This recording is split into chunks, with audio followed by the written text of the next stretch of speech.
Welcome back to Project Prison. We have reached the equator.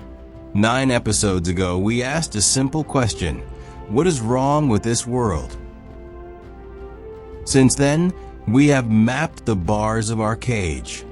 We looked at the sky and identified the moon as an artificial warden. We looked into our own blood and found the fingerprints of genetic engineering. We even named our architects the Anunnaki. It seems the puzzle is solved. We know who built the farm and where the livestock is kept. But one question remains, a question that haunts us.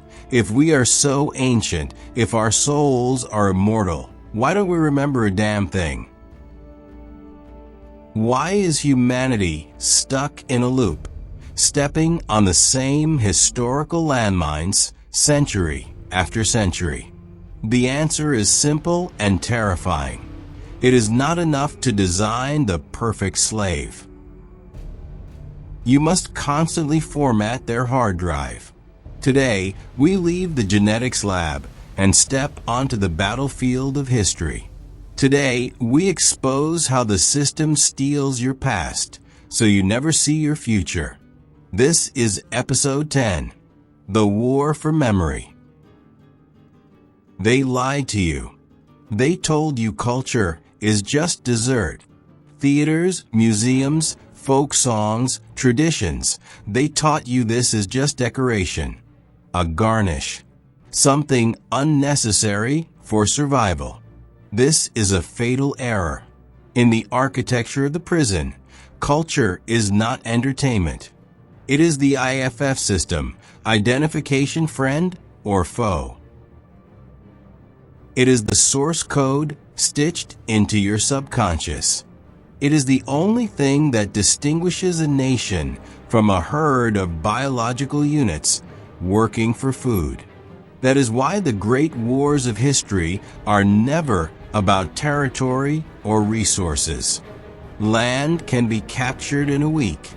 Resources can be bought. A real existential war is always an attempt to erase the code. Rome versus barbarians. Let's look at the classic case.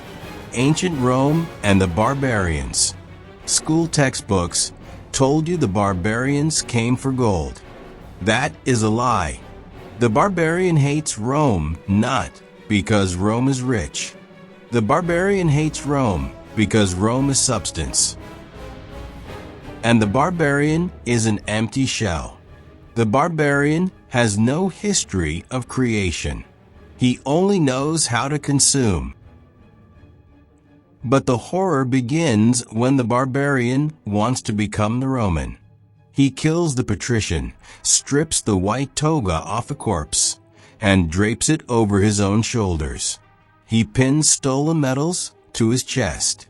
He kidnaps foreign gods and renames them. He builds a facade that looks like a palace, but inside it is a barn. He thinks, if I steal the master's name and clothes, then I am the master. But under the white toga, he is still clutching a dirty club. This is Imposter Syndrome. Deep down, the aggressor knows he is a fake. And that is exactly why he must destroy the original. Because the original, by the very fact of its existence, reminds the barbarian that he is nothing. Now look out your window. What is happening today is not just geopolitics.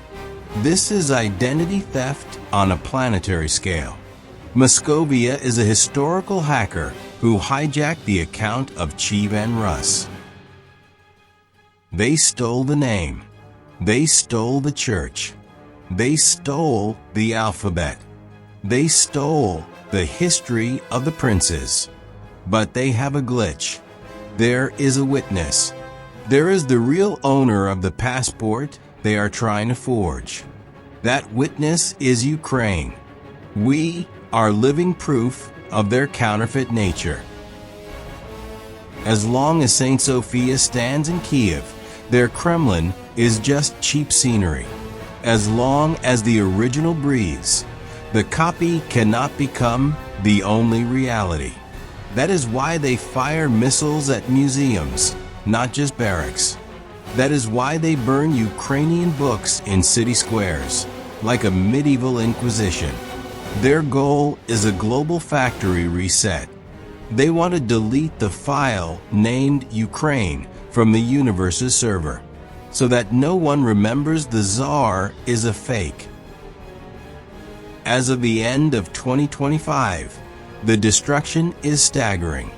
These are not accidental hits. This is a calculated lobotomy of a nation. Over 1,600 cultural heritage sites damaged or destroyed. Kharkiv, Kherson, Odessa. The system is methodically erasing historical layers.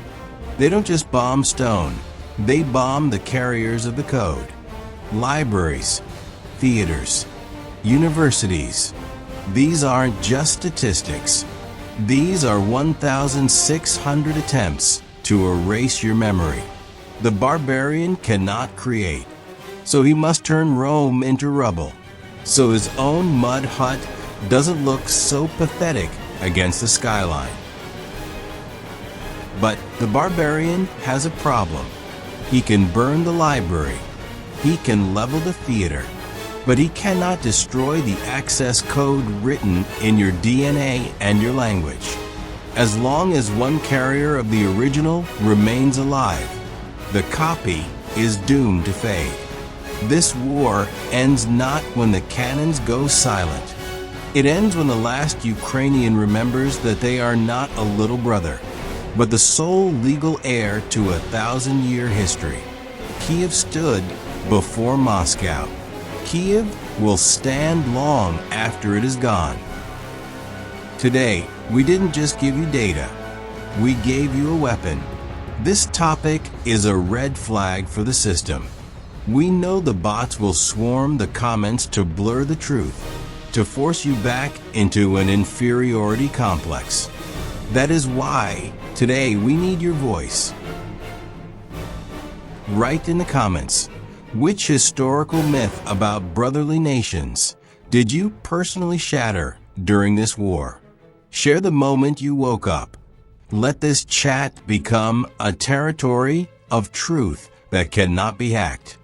Like this video, force the algorithms to work for our memory, not their oblivion.